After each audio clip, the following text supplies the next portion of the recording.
Fala galera, ligado aqui no canal do VCR, chegando para mais um vídeo. O tema do vídeo agora: Flamengo sai na frente, jogando muito bem na primeira partida da semifinal do Campeonato Carioca. Vamos falar sobre isso. Antes do ritual, like, se inscrever no canal, copiar o link do vídeo, espalhar aí nos grupos de WhatsApp e Telegram que você fala de futebol. Você quer ter acesso ao melhor aplicativo de futebol e de outros esportes também à disposição no mercado totalmente de graça? Só baixar o app do SofaScore. No primeiro comentário fixado desse vídeo tem o link. Neste programa, neste vídeo aqui, eu vou usar muitas informações tiradas do SofaScore para falar sobre o jogo. E lógico que o SofaScore é totalmente de graça, não tem nenhuma pegadinha. Você baixa e pode utilizar totalmente de graça. Estou gravando esse vídeo logo depois do Flamengo vencer o Fluminense por 2-0, jogo de ida da semifinal do Campeonato Carioca, e abrir uma enorme vantagem para o segundo jogo, para a segunda partida, que vai ser na semana que vem. Isso porque o Flamengo teve a melhor campanha, né? Foi campeão da Taça Guanabara, o troféu simbólico para quem faz a melhor campanha, e tem a vantagem de jogar por dois resultados iguais. Então, o Fluminense, para se classificar, para buscar o seu tricampeonato, o Fluminense teria que ganhar o Flamengo por 3 gols de diferença. 2 gols de diferença, o Flamengo se classifica.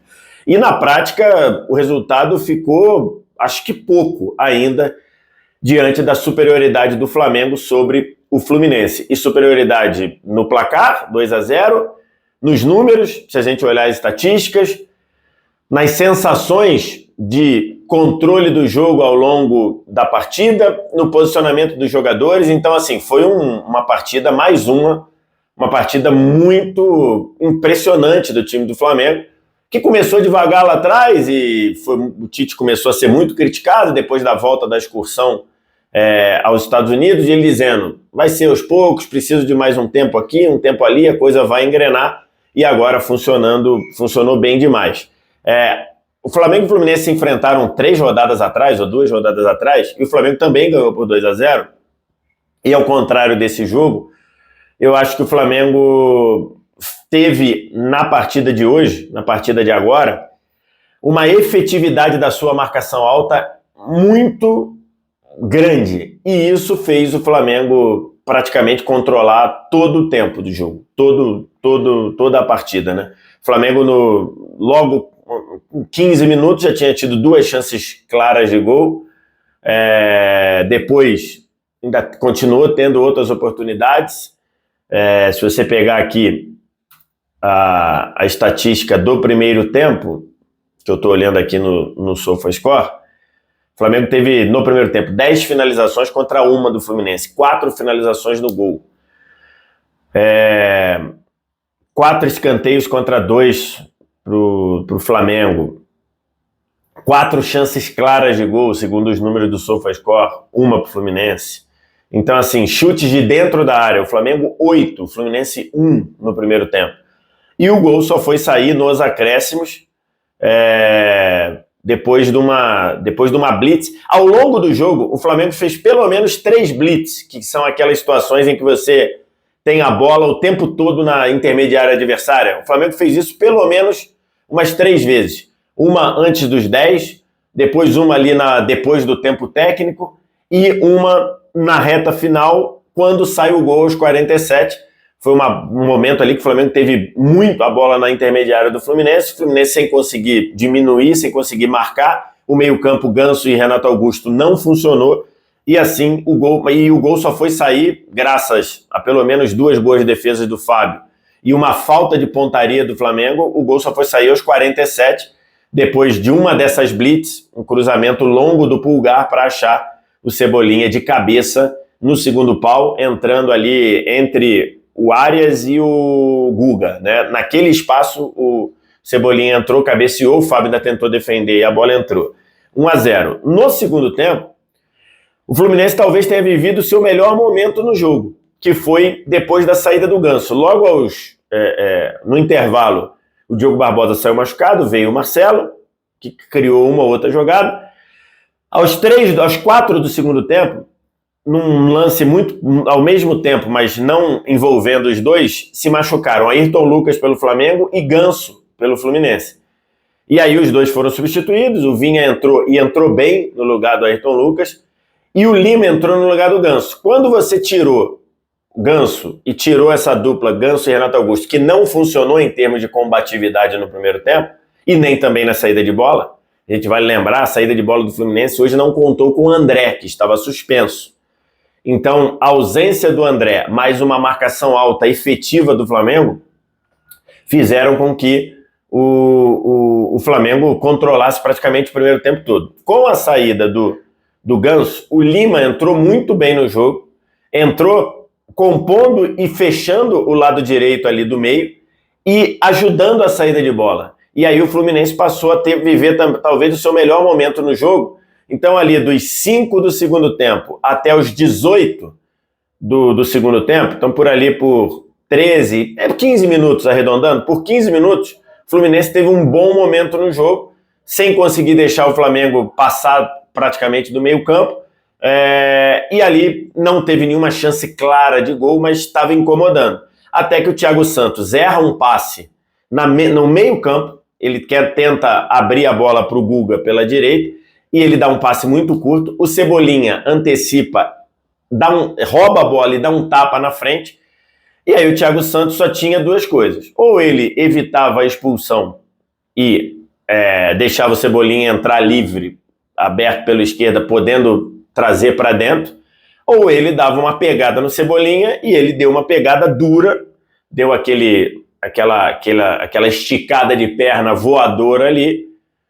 Ele acabou pegando no tornozelo do Cebolinha, o árbitro bizarramente deu cartão amarelo no campo e o VAR corretamente chamou para expulsar, porque é trava no tornozelo, então uma expulsão. O próprio Thiago Santos nem reclamou muito, comissão técnica foi na frente do banco do Fluminense, a comissão técnica do Fluminense não reclamou muito, porque de fato, e aí o jogo na prática tinha acabado, né? Então se você olhar aqui, aquele gráfico que eu sempre uso aqui de momento do jogo, né, que eu sempre gosto de usar aqui, as barrinhas verdes são do Fluminense, as barrinhas azuis são do Flamengo.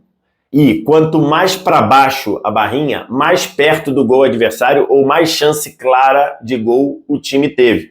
Então, se você reparar, o Fluminense teve uma chance, que foi uma batida do Arias no primeiro tempo, e o Flamengo, as barrinhas azuis, o Flamengo dominou completamente. Depois da expulsão do Thiago Santos, o jogo praticamente do sentido de resultado tinha acabado. Diniz ainda tentou mexer, Diniz trouxe o Lelê para jogo, trouxe o Antônio Carlos para o lugar do Felipe Melo, aí teve que queimar, teve que tirar a substituição, tirando o Renato Augusto para botar o Manuel para recompor a zaga, e no fim, na prática, o jogo tinha terminado no sentido de resultado. A dúvida era, o Flamengo vai ou não vai fazer o segundo? E acabou fazendo de novo nos acréscimos, 46 do segundo tempo, numa jogada depois de uma cobrança de escanteio, que a bola sobra para o De La Cruz, o De La Cruz acha um passe na medida para achar o Arrascaeta em condição legal, sem impedimento, e com espaço para ele afunilar, o Arrascaeta entrou na área, levantou a cabeça e meteu a bola para o Pedro fazer o gol de cabeça na segunda trave.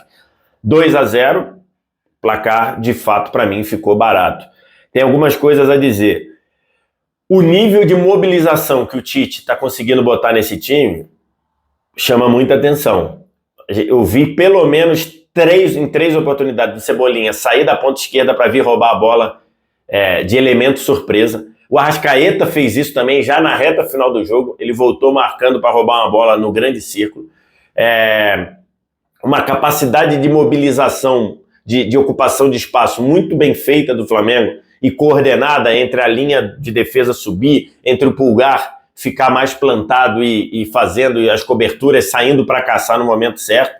Então, assim, muito boa a partida do Flamengo no sentido tático. E excelente a partida do De La Cruz, que teve duas oportunidades de finalizar, uma no primeiro e outra no segundo, que ele pega mal, ele estava na linha da pequena área. Se ele pega bem na bola, ele faria o gol, mas ele pegou meio que de restrevela, assim, então a bola saiu fraca. Mas que partida do De La Cruz, para mim o melhor jogador em campo. Depois, no segundo tempo, quando o Tite botou o Igor Jesus, né? Ele tirou o Pulgar e tirou o Luiz Araújo e deu uma recuada no De La Cruz. De La Cruz passou a jogar quase ao lado do Igor Jesus e passou a armar o jogo de frente. Que atuação do De La Cruz! Falei aqui no vídeo sobre a contratação do De La Cruz, né?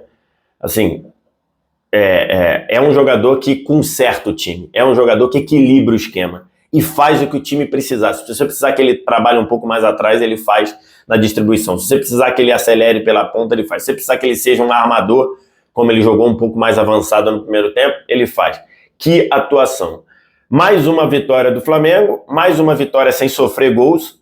A gente tem que lembrar, o time treinado, o Flamengo levou um gol no campeonato, um gol, que foi no empate 1-1 com o Nova Iguaçu, um gol num erro direto do zagueiro Noga, né? A bola estava com ele dominada, ele foi querer adiantar, o jogador do Nova Iguaçu roubou e fez o gol.